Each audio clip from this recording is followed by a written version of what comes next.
On entend souvent dans les médias que Bitcoin c'est pour les criminels. Mais est-ce que c'est vrai? Bonjour à tous, c'est Monsieur Block et on va voir ensemble pourquoi on entend souvent cette phrase. Alors déjà, oui, pour répondre à la question, Bitcoin est effectivement utilisé par des criminels. Mais en fait, c'est parce que c'est une technologie dite sans permission.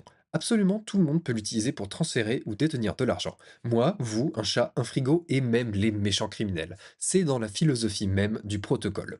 Selon une étude de Chainalysis, seulement 0,34% des transactions crypto, donc toutes crypto confondues, sont utilisées à des fins illicites. Ça représente environ 20 milliards de dollars. C'est beaucoup, non?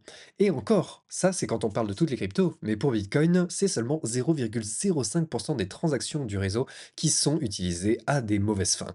Ça représente environ 5 milliards de dollars, c'est pour référence le PIB du Liechtenstein ou environ le prix d'un porte-avions. Mais du coup, quelle est la monnaie préférée des criminels si ce n'est pas Bitcoin ou les cryptos? Eh bien, il s'agit des monnaies fiat, c'est-à-dire les euros, les dollars, les pesos, bref, les monnaies du quotidien qui sont émises par les banques centrales. Et oui, qui l'eût cru? Mais pourtant, c'est régulé. Enfin, les monnaies de banque centrale, il y a quand même des lois et des trucs, c'est pas le Far West.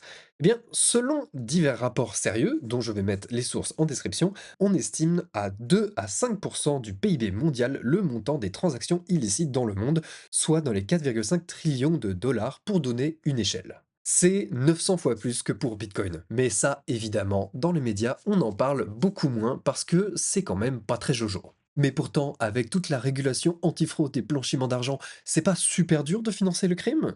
Eh bien, toujours selon les mêmes sources, seul 1% de ces transactions a été saisi ou gelé, le reste étant toujours disponible pour les criminels. Comme quoi, le crime, ça paye quand même, on dirait. Et vous savez qui sont les vrais criminels? C'est vous, ceux qui regardent cette vidéo sans vous abonner à la chaîne. Je vous vois, bande de petits fripons. En plus, c'est marqué dans la loi, la preuve. Enfin bref, retournons à notre sujet. Mais du coup, cet argent volé, il devient quoi? Eh bien, selon la Commission européenne, les estimations pour la quantité d'argent blanchi chaque année est similaire à la quantité totale évoquée précédemment, soit entre 2 et 5% du PIB mondial. Et une fois l'argent blanchi, il devient compliqué, voire impossible de savoir qu'il provient de sources louches, surtout dans le cadre du cash qui lui est totalement anonyme. En prenant un gros raccourci, on peut imaginer que tout le monde a déjà eu au moins une fois entre les mains un billet qui aurait servi au blanchiment de l'argent. Et Bitcoin alors? Eh bien, comme la blockchain est publique et transparente, il est tout à fait possible et même courant de retracer tout l'historique de l'argent dit sale, avec des guillemets. Quand de l'argent est volé ou extorqué en Bitcoin, il est courant que les forces de l'ordre savent exactement sur quelles adresses sont stockés les fonds. Et à la seconde où un transfert est effectué vers une plateforme qui permet d'identifier qui se cache derrière une adresse, par exemple un complice ou même l'auteur lui-même, eh bien zbim zim, on lui tombe dessus et direction la prison.